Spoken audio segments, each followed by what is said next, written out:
Bismillahirrahmanirrahim. Assalamualaikum warahmatullahi wabarakatuh. Pertemuan hari ini kita akan membahas tentang partograf. Jadi partograf itu salah satu alat yang digunakan pada saat persalinan untuk memantau kemajuan persalinan. Pengertian lengkap dari partograf itu sendiri, yang pertama, itu adalah alat untuk memantau kemajuan persalinan dan membantu menentukan keputusan dalam penata laksanaan. Dua, alat bantu yang digunakan selama fase aktif persalinan. Apa itu fase aktif? Saya rasa Anda sudah belajar di pertemuan sebelumnya, di mana fase aktif itu mulai pembukaan persalinan start dari 4 cm. Kemudian catatan grafik mengenai kemajuan persalinan untuk memantau keadaan ibu dan janin. Yang keempat, sebagai alat bantu yang tepat untuk memantau keadaan janin dan ibu selama dalam proses persalinan. Nah, jadi pada intinya partograf ini adalah alat bantu memantau kemajuan di fase aktif, memantau keadaan ibu dan janin sebagai dasar untuk memberikan keputusan dan penata laksanaan, dan itu juga digunakan sebagai alat bantu untuk memantau proses persalinan secara keseluruhan. Karena nanti kala 1, kala 2, kala 3, kala 4, walaupun tidak terlengkap tercatat di depan, bagian belakang partograf itu ada dua bagian, depan dan belakang, itu bisa merangkum proses persalinan secara keseluruhan. Tujuan dari partograf itu sendiri, yang pertama untuk mencatat tadi hasil observasi kemajuan persalinan dengan pemeriksaan dalam atau VT untuk menilai pembukaan serviks. Yang kedua, untuk menilai apakah proses persalinan berjalan normal atau tidak. Yang ketiga, untuk mendeteksi secara dini sehingga dapat menentukan tindakan yang harus diambil dalam waktu yang tepat. Penggunaan partograf. 1. Digunakan sebagai elemen penting setiap persalinan kala 1 fase aktif, membantu untuk menentukan dan memutuskan apakah bisa dilakukan persalinan normal atau persalinan perlu tindakan atau mungkin nanti perlu dilakukan rujukan dengan SC. Digunakan di semua fasilitas kesehatan, mau itu bidan di praktek swasta, mau itu puskesmas, ataupun itu di rumah sakit.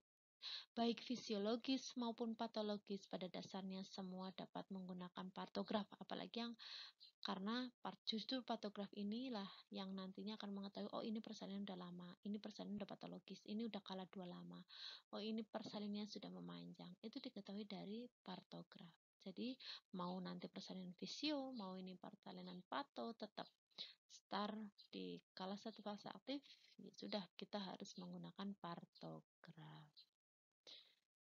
Keempat, harus dibuat secara rutin oleh siapa ya? Penolong persalinan, mau bidan, mau dokter ya, apalagi bidan, itu wajib.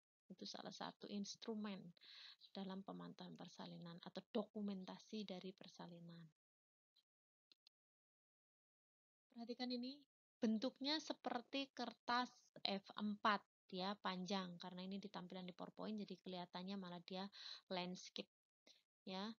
Itu memanjang kayak kertas F4 ya, nanti pengen memandang, dan ini adalah bagian depan. Bagian depan, atas ada identitas ya, nanti yang dijelaskan satu-satu, belakangnya ada bagian seperti ini. Nah, inilah catatan persalinan. Namanya siapa, kala 1-nya bagaimana, kala 2-nya bagaimana, kala 3-nya lamanya berapa, kala 4-nya bagaimana. Terus kemudian tabel pemantauan kala 4 ada di sini. Jadi ringkasan dari persalinan masuk semua di dokumentasi belakang partograf itu. Jadi partograf itu pasti ada bagian depan belakang. Itu jadi satu lembar, tapi walaupun satu lembar memuat informasi semua terkait persalinan. Cara pengisian partograf dalam APN. Yang pertama tadi, kalau kalian lihat ada informasi tentang ibu. Lengkapi bagian atas itu tadi. Waktu datang, jam, catat waktu, kakak pecah. Kakak pecah itu ketuban ya, air ketuban. Terus kemudian keadaan janin apanya? DJJ-nya, air ketubannya, penurunan kepala janin sudah berapa. Kemudian DJJ dicatat setiap berapa? 30 menit. Ya, nanti kita lihat satu-satu. Mana yang per 30 menit, mana yang per 4 jam atau sesuai dengan kebutuhan. Secara partograf DCC memang 30 menit, tapi kalau nanti ada fetal distress, apa itu fetal distress? Ketika ada masalah bayi, kegawat daruratan bayi, ya sudah harus lebih banyak daripada 30 menit. Kemudian warna air ketuban. Warna air ketuban itu nanti ada beberapa jenis ya. Dari mulai jernih, kemudian dari mulai keruh ya, kecampur mekonium, ada darah, kering gitu ya. Nanti kita lihat satu-satu. Nih, air ketuban. Lambangnya, nah yang dicatatkan bukan utuhnya, tapi lambangnya. Kalau air ketuban, air ketuban atau selaput ini yang digambar, ya. Coba kalian ini yang di dalam gambar, ini kan ada bayi saya gambarkan ya. Ini ya. Di gambar itu, ini ketuban. Ini bayi ini dilahirkan masih utuh ketubannya nih. Masih utuh, ketubannya belum terobek. Nah, ada yang ini biasanya kalau lahir SC masih begini, tapi kalau lahir spontan per vaginam lewat jalan lahir, ketika sudah masuk ke kala 4 kok masih utuh, itu harus dirobek. Namanya amniotomi. Ya, namanya amniotomi. Jadi dirobek atau dipecahkan. Harus kalau nanti ternyata sudah kala 2 pembukaan lengkap kok ketubannya belum pecah, wajib sebelum persalinan amniotomi. Makanya nggak ada lahir per vaginam yang ini ketubannya belum pecah, kecuali dia memang mungkin melahirkan sendiri bisa jadi, atau persalinan di waterbird itu ya mungkin bisa jadi ada yang berhasil melahirkan selaput ketubannya utuh, tapi jarang sekali. Biasanya yang memang bisa gitu ya, itu SC. Kalau SC karena memang diambil secara manual, jadi memang bisa pelan-pelan, tidak melewati rongga rahim yang keras seperti panggul. Kalau U itu artinya utuh. Ini yang seperti digambar di samping itu utuh, belum sobek selaputnya. Kemudian J itu ketika kamu sudah meraba ada air yang keluar dan warnanya jernih. Baunya khas amis, bedakan dengan urin ya. Kalau M itu kecampur mekonium, itu bawah tuh nya bayi itu. Mekonium ya. Mekonium itu kalau udah kecampur seperti itu artinya bisa jadi apakah bayinya distres, biasanya sih karena distres ya sehingga akhirnya dia keluar mekonium.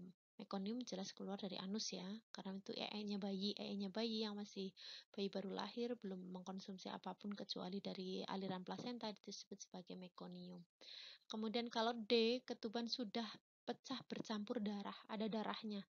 Jadi ketuban, bedakan dengan lendir darah ya. Kalau mau tanda-tanda persalinan itu ada lendir darah. Tapi bedakan ada darah yang bercampur dengan air ketuban. Kemudian K itu kering. Kalau pas lahiran kok selaputnya malah nemplek sekali di bayi. Kemudian kamu malah menyentuhnya susah. Menyentuhnya agak susah, kemudian dia ambil pun susah, nempel pada bayi, itu kemungkinan ketubannya kering.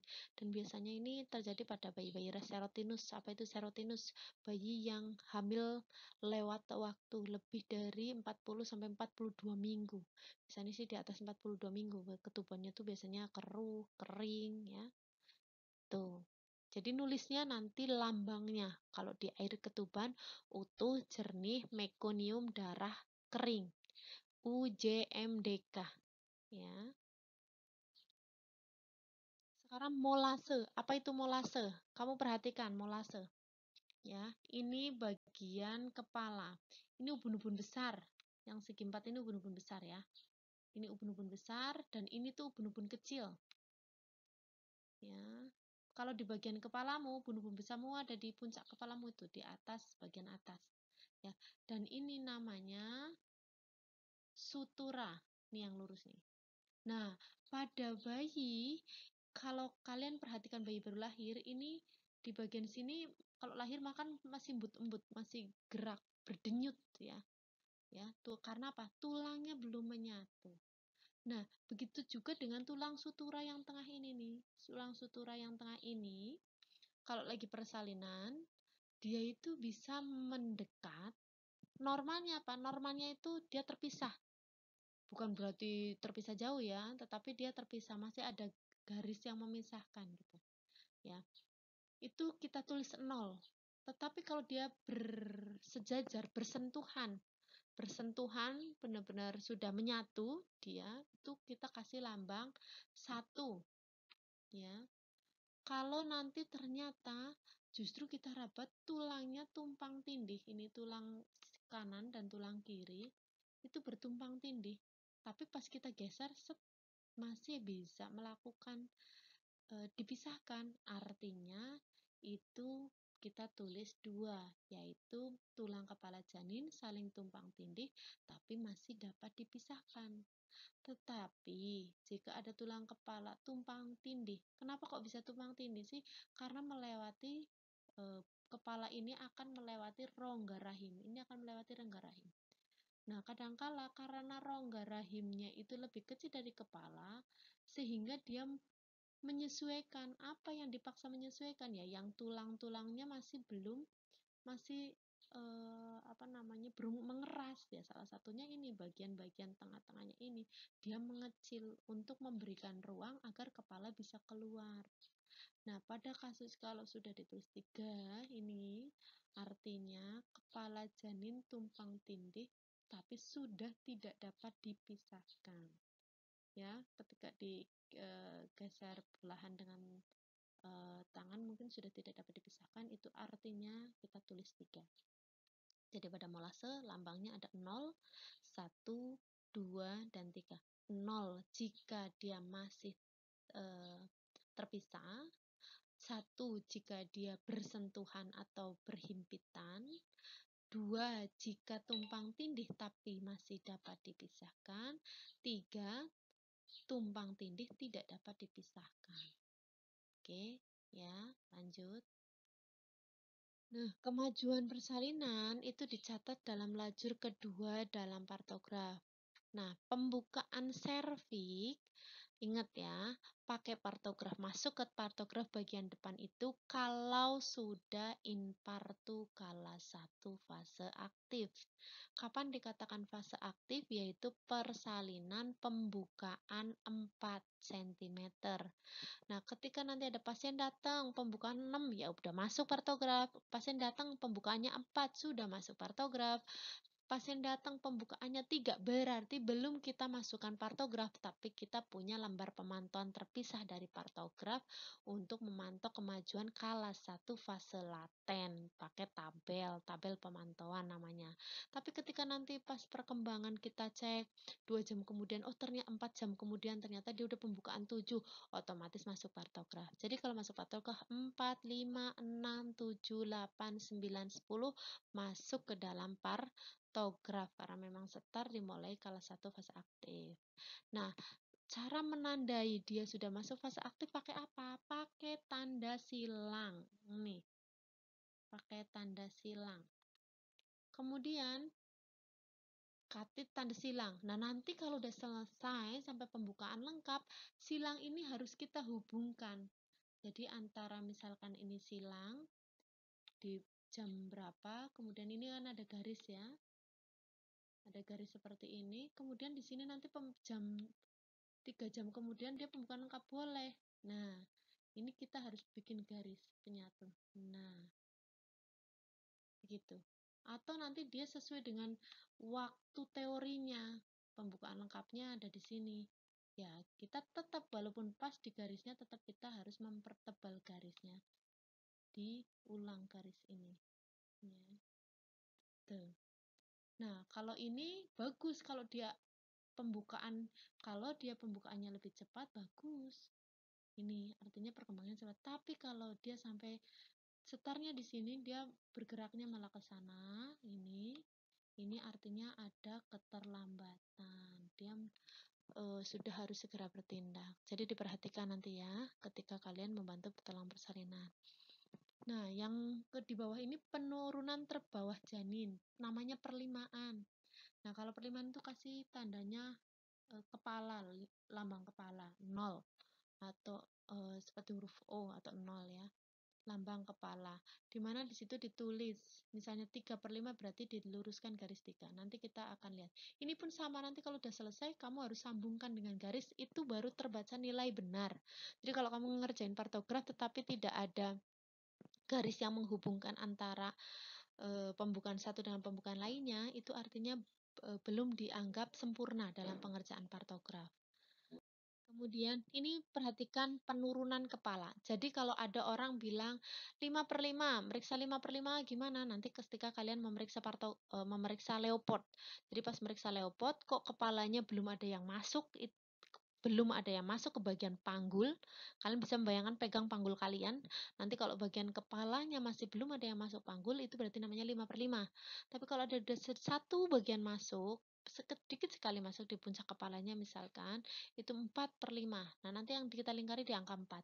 Kemudian kalau sudah ada dua bagian yang masuk, walaupun lebih besar belum masuk panggul, itu namanya 3/5. Yang kita nanti kasih tanda 0 itu angka 3.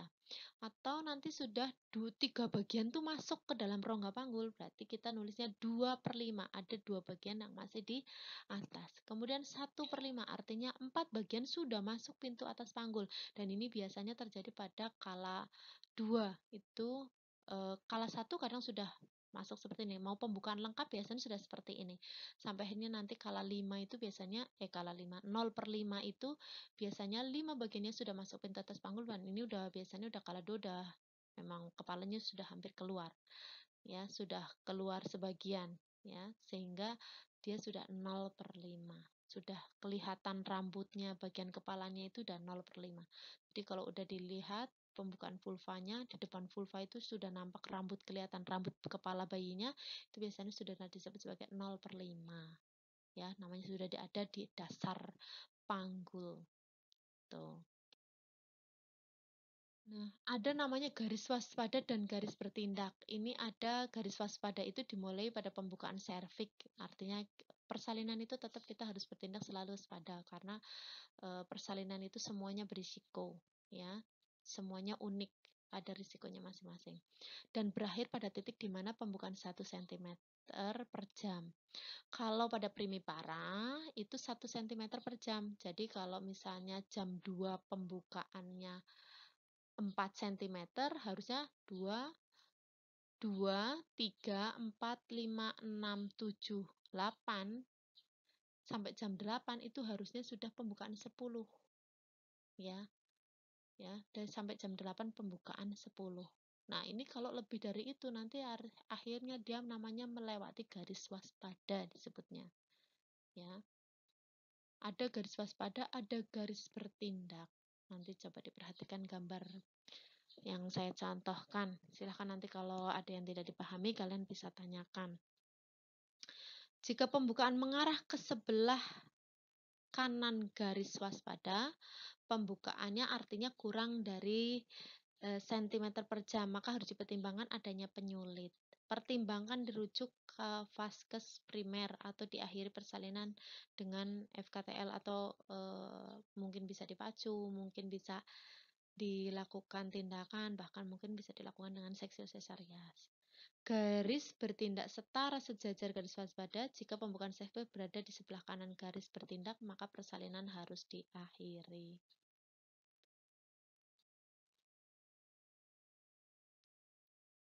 Waktu fase aktif mulai jam dan waktu. Coba perhatikan. Ini jam, kamu nanti akan lihat kolom di partograf jamnya itu dari angka 1 ya sampai angka 16. Nih, ya. Diberi kesempatan ini. Nah, makanya kalau sampai jamnya 12 ini udah kepanjangan. Nah, ini yang tadi saya bilang, ini garis waspada, ini garis bertindak. Ya, normalnya gimana? Kalau yang normal banget secara teori nih ada garis ini ya. Misalnya pembukaannya 4. Ini jam 20, kita tulis di sini. Jam 20. 20.00 kita tulis di sini. Kemudian dia pembukaannya 4. Nih, ya. Ditulis disilang di garis persis tepi ini ya. Nah, kalau dia nanti ternyata sesuai banget dengan waktunya yaitu 1 cm per jam, ya dia berada di garis ini persis. Nah, harusnya di jam sekian berarti dia pembukaan lengkap. Ini 10. Ini angka 4, ini 10 nih, garis. Kalau ternyata dia lebih cepat, misalnya ini jam 20, ini jam 21, ini jam 22. Ini ternyata jam 22, dianya sudah pembukaan lengkap. Ini, ya di sini ditariknya. Nah, kita kasih begini, kita artinya dia lebih cepat dari waktunya. Itu tidak apa-apa, ini bagus kalau dia berada di posisi sini. Ya, jadi kalau dia ada di posisi sini bagus. Tapi ketika misalnya harusnya 20, 21, 1, 2, ingat, VT itu per 4 jam. 2, 3, 4. Ini waktunya VT. Ya. 1, 2, 3, 4. Waktu melakukan pemeriksaan 22, 23. 23 kita tulis misal 01 ini kita tulis 01. Kenapa ini penulisan saya naik ke atas ya? Karena ini satu kotak ini Mbak, ini isinya bukan 0100 saja, tapi 0130. Satu kotak kecil ini isinya 30 menit. 30 menit ya. Jadi satu kotak kecil ini 30 menit. Jadi ini 1 jam di sini. Ya. 2, 3 di 0100 di sini nanti sudah 0200. Tuh. Ya, ini di sini 0200. Di sini 03 03 00. Ya. Nah, misal nih, tadi saya bilang yang namanya VT itu dilakukan normalnya 4 jam, kecuali ada indikasi misalnya ketubannya pecah atau ibunya merasa pengen ngejen, itu kamu boleh lakukan VT sebelum 4 jam. Tapi kalau nggak ada tanda, nggak ada apa-apa, berjalan biasa saja, kamu VT-nya standarnya itu 4 jam. VT siapa? Pemeriksaan dalam. Nah, pas VT ternyata pembukaannya dia harusnya sudah, ini coba, kita tarik jamnya di sini. Jamnya ada di sini. Harusnya di pembukaan berapa? Harusnya dia sudah pembukaan 7, tapi ternyata dia masih pembukaan 6 misalkan. Ya sudah, berarti kita coret di sini. Nah, kita coret di sini. Kita kasih garis ke sini. Nah, hati-hati nih. Dia sudah ada di kolom garis antara waspada dan bertindak. Ini sudah ada namanya apa? Pembukaan yang lama, atau nanti bisa kita sebut sebagai persalinan lama atau kelas 1 lama. Nah, ini nanti akan kita pantau lagi nih. Harusnya harapannya jam 1, 2, 3 dia sudah pembukaan lengkap. Harapannya 2 jam lagi dia pembukaan lengkap. Tetapi ternyata 2 jam belum ada tanda-tanda. 03, 04 kita tulis lagi di sini. Ya, 04 kita, di sini 05. Kita kasih waktu ini karena dia namanya belum melewati garis bertindak. Kalau sudah garis bertindak, kita harus melakukan tindakan, tidak boleh ditunggu lagi. Ya. 4 jam kan tadi saya bilang. Coba kita hitung 1, 2, 3, 4. 4 jam. Kita periksa lagi. Ternyata dia malah di sini misalnya. Dia pembukaannya tidak maju. Dia tetap di sini. Pembukaannya ajek 7. Artinya ini sudah harus bertindak. Bertindaknya bisa rujukan, bisa mungkin induksi, dan lain sebagainya. Bahkan yang di sini ketika sudah melewati garis ini tuh sudah ada tindakan lainnya, misalnya ada induksi atau lainnya. Tapi kalau dia pembukaannya lengkap seperti ini, berarti tidak dirujuk. Tapi kalau ini sudah persalinan memanjang, nah, ya harusnya begini dia. Diberikan kesempatan tidak melewati garis bertindak. Kalau sudah sampai ke garis bertindak, ini harus dilakukan tindakan. Ya, karena namanya sudah persalinan lama. Oke, harapan saya kalian paham. Kita lanjut. Kontraksi uterus. Di bawah lajur waktu terdapat lajur kotak dengan tulisan kontraksi per 10 menit. Di sebelah luar kolom paling kiri sebelah kotak menyatu, satu kontraksi. Terus kemudian ada obat-obatan. Nanti saya jelasin di kontraksi uterus pas ada gambaran partograf. Kesehatan dan kenyamanan ibu. Ini uterusnya nggak ada di sini, nanti di partograf yang lengkap saya jelaskan. Kesehatan dan kenyamanan ibu yang dipantau itu tekanan darah sama nadi. Nah, tekanan darah dilambangkan dengan garis seperti ini. Biasanya di ujungnya dikasih tanda panah lah ya. Ini.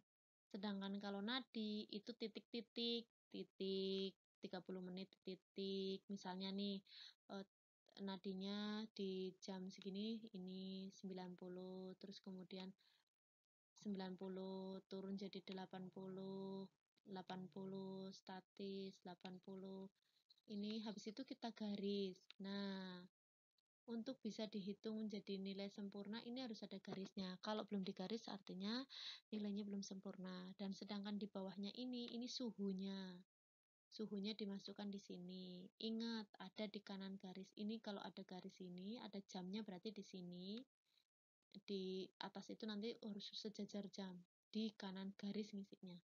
Jadi nggak di sini, nggak di sebelah sini, tapi harus di sebelah sini. Kanan garis.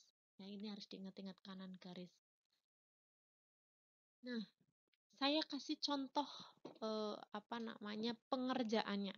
Karena setelah ini kan kalian di bawah saya minta untuk mengerjakan partograf ya. Saya kasih contoh dari awal. Silahkan kalian kemarin sudah saya minta untuk ngeprint partograf, jadi bisa dibuka partografnya dan dilihat ya pengisiannya. Nah, kasus Nyonya A 32 tahun. Langkah pertama isi identitas. Nyonya A umur 32 tahun, kemudian anaknya 5, pernah bersalin 4 kali, belum pernah keguguran. Nih, belum pernah keguguran. Datang pada tanggal 16 ya, datang pada tanggal 16 Mei 2020, kasih tulis tanggalnya jam 22.15, mules sejak jam 16. Tulis di sini alamatnya tulis. Nah, jam ini itu adalah jam kalau ibu datang bilang, "Bu, saya mengeluarkan cairan ketuban," artinya jamnya dicatat di situ. Tetapi kalau tidak, artinya ibu belum mengeluarkan ketuban. Di sini tidak perlu dicatat, kosongi atau boleh kamu beri tanda strip. Tuh, artinya ketuban masih utuh. Nah, sekarang turun diperiksa sama kamu. Pasien datang setelah di identitas diperiksa. Namanya pemeriksaan dalam. Baik Ibu, untuk melakukan pemantauan persalinan, coba saya periksa dulu, kamu periksa DJJ-nya, kamu periksa kontraksinya, oh iya mules, kemudian kamu tensi, gitu kan, kamu tensi, kamu periksa nadinya, kamu periksa suhunya, terus tanya ibunya sudah pipis apa belum, karena kalau mau di VT, periksa dalam itu sarannya harus sudah pipis, karena rasanya pasti sangat tidak nyaman ketika menahan pipis, terus diperiksa bagian dalamnya. Jadi ya kalau ada pasien datang, pertama ya palpasi leopotnya, pastikan ibunya sudah pipis, kemudian habis itu diperiksa DJJ-nya, tensinya, nadinya, suhunya, tanyakan ibu sudah pipis belum, terus kemudian di DJJ. Baru kalau itu kamu lanjutkan namanya pemeriksaan dalam atau dikenal sebagai VT. Nah, kita isi, coba dari atas. Mengerjakan partograf, kamu harus start yang dikerjakan pertama apa? Pembukaan. Cek dulu pembukaan. Kalau kamu baca, oh pembukanya masih 3, berarti jangan dimasukkan ke partograf. Karena tadi saya udah ingetin ya, partograf dipakai ketika sudah masuk fase aktif, yaitu pembukaan 4, 5, 6, 7, 8, 9, 10. itu masuk ke dalam partograf. Nah, kalau pembukaan 1, 2, 3 itu masih ke tabel pemantauan terpisah dengan partograf. Ya. Pertama, cek dulu. Oh iya, datang ibunya pembukaan 6. Kamu kerjain dulu pembukaan 6. Kasih tanda di pembukaan 6. Set, kasih tandanya. Ya. Kasih tanda di pembukaan 6. Luruskan angka 6. Nih, menyentuh setarnya tuh menyentuh pada garis waspada. Harus setar pertama wajib lihat pembukaan berapa, tarik ke garis waspada, di situ kamu silang tepat di garisnya untuk setar pertama. Saya ulangi ya. Jadi ketika pasien datang pembukaan 4 ya berarti kan di sini kalau pembukaan 4. Nih ya, persis lurus di sini karena kebetulan dia setar garis waspadanya di situ. Tapi kalau datang pembukaannya 6 ya tik ambil angka 6, tarik garis lurus ke garis waspada. Nah, di situ kamu centang, kamu silang, beri tanda silang. Ya. Sudah setelah beri tanda silang, tapi nanti jangan digaris ya, jangan dari angka 6 ke garis waspadanya tidak perlu digaris. Ingat, tidak perlu digaris.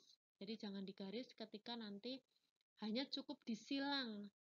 Silangnya dari mana? Yaitu lurusan antara angka pembukaan menyentuh ke garis.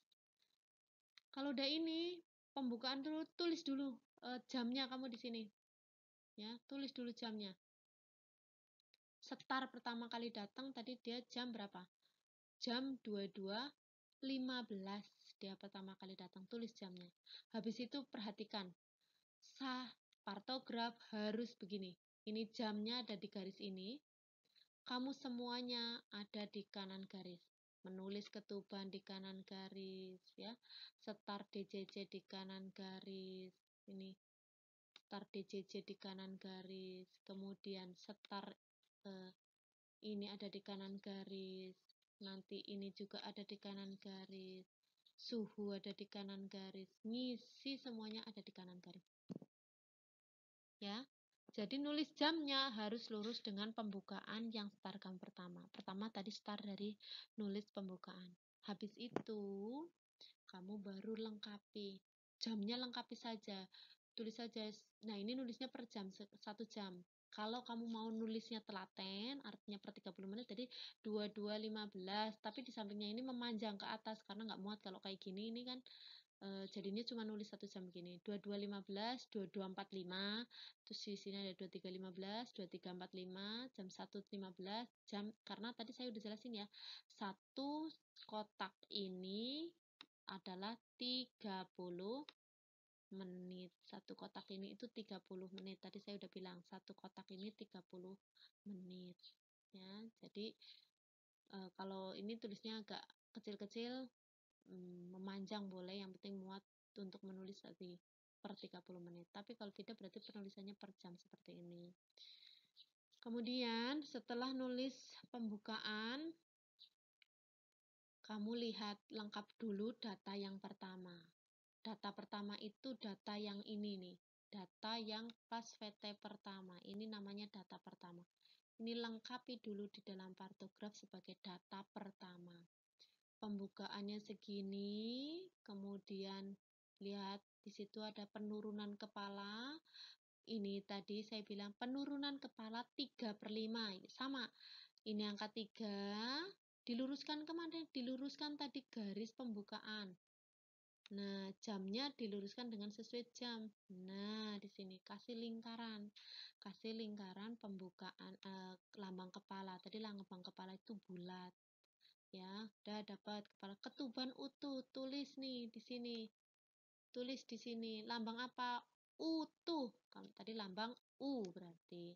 Kemudian, setelah memberikan lambang utuh, tidak ada molase. Tadi kalau tidak ada molase, tulisannya lambangnya 0. Kalau dia berdekatan, berhimpitan, lambangnya 1. Kalau dia berhimpitan, tumpang tindih masih dapat dipisahkan 2. Kalau tumpang tindih tidak dapat dipisahkan 3. Tulis ini dulu. berarti tadi ketubannya U, lambangnya ini 0. Lihat lambang-lambang di atas tadi.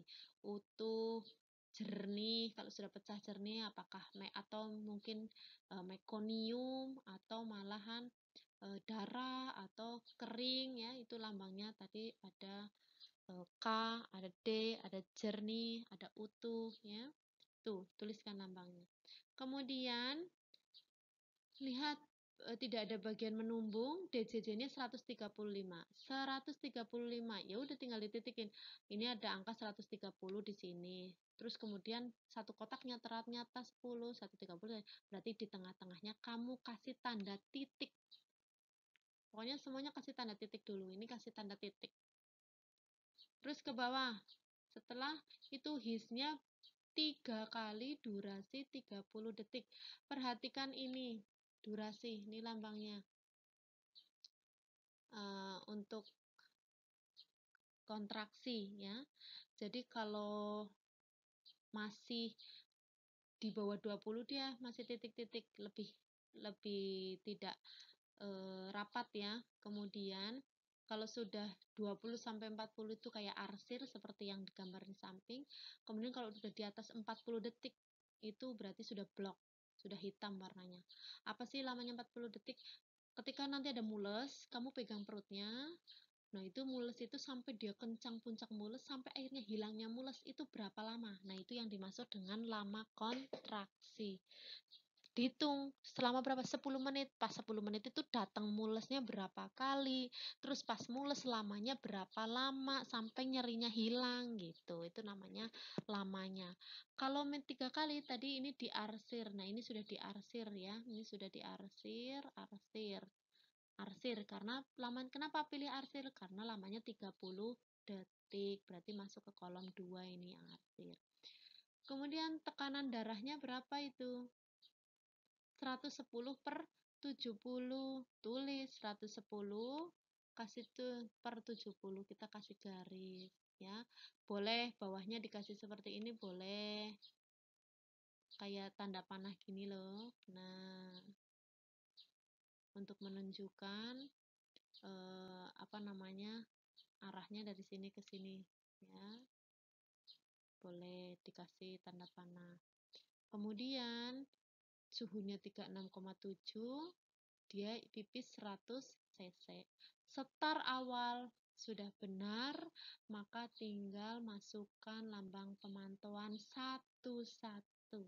Kamu menyelesaikan dari mana? Misal, mau dari DJJ, kamu lihat DJJ 130, habis itu 100, tetap 130, 5 lagi, kamu titiki, kemudian 140, 140, 142, 142, 145, 145, kemudian 150 pas jam ini terakhir. Nah, kalau udah selesai kamu buat garis. Selesaikan satu-satu. Oke, selesai DJJ, nilai 1. Kalau cuma setarnya betul, ininya belum dikerjakan berarti itu belum ternilai benar ketika kamu ujian mengerjakan paktograf ya. Kemudian yang ketuban ini biarkan dulu, lepaskan dulu, kerjakan ke apa namanya ini ini kontraksi. Kita selesaikan dulu ya. Setelah DJJ kita coba selesaikan kontraksi 3 kali ini ya, 3 kali arsir, 3 kali 30 detik, kemudian 4 kali 35 detik, 4 kali 35 detik, kemudian sama 4 kali 35 detik. Habis itu di sini ada 5 kali yang sudah blok, 5 kali, kemudian 5 kali lagi blok ya.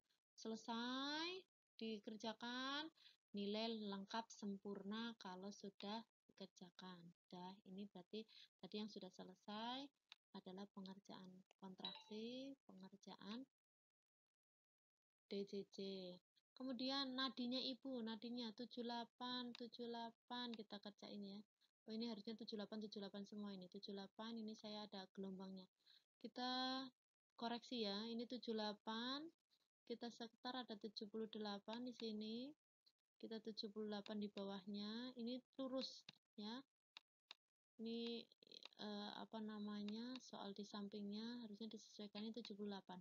Ini kebetulan kontrasnya 78 terus, baru di akhir persalinan dia 80. Kita tarik garis. Set, tarik garisnya. Oke, 78. Ini tarik garis. Kecuali, nah, ini kebetulan pembuatan kasusnya 78, 78, 78. Ya, kita garis lurus. Kemudian tadi sudah selesai. Ini berarti tensi terakhirnya berapa? Tensi terakhirnya kita lihat dia berapa tekanan darah terakhir.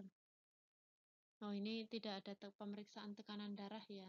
Kita tambah tekanan darah 110/70 ya. TD kita tulis lagi, kita tambahin TD. Misalkan TD 110 per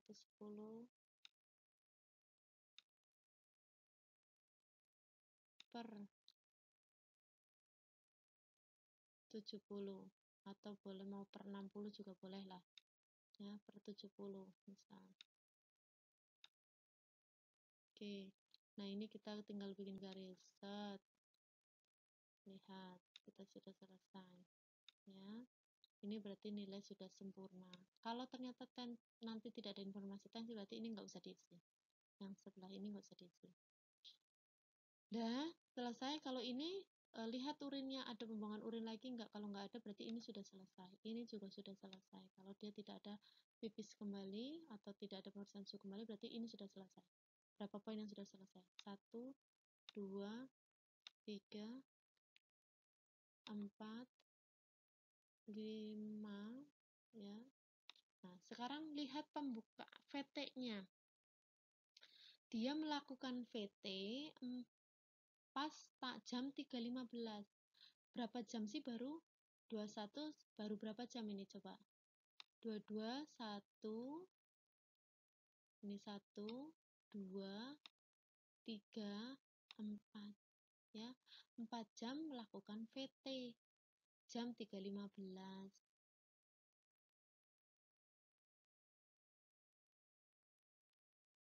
Ya, jam 3.15 dia melakukan VT, ternyata hasilnya ibu mengatakan ini mengajan, diperiksa pembukaannya lengkap. Berarti di sini kamu coret. Oh, di sini pembukaan lengkap bukan kan 10 ini, coba kita lihat. Tarik garis dari sini. Set. Ya, oh iya, menyentuh garis. Karena jam, lihat tadi jam 3.15 ada di sini jam 3.15. Jadi tarik garis di sini, disilang di sini 3.15. Informasinya ini. Kemudian kepalanya, penurunan kepalanya berapa? 0/5, kita kasih lambang 0/5. Angka 0 di mana ini? Di sini loh. Nah, ini harusnya bukan, ini agak naik ke atas nih. Angka 0 di garis ini nih. Ya, angka 0 di garis ini. Ya, kita tarik garis ke sini. Angka 0 taruh sini. Ini karena udah selesai, kita kasih garis. Nah, nilainya 1 sudah selesai.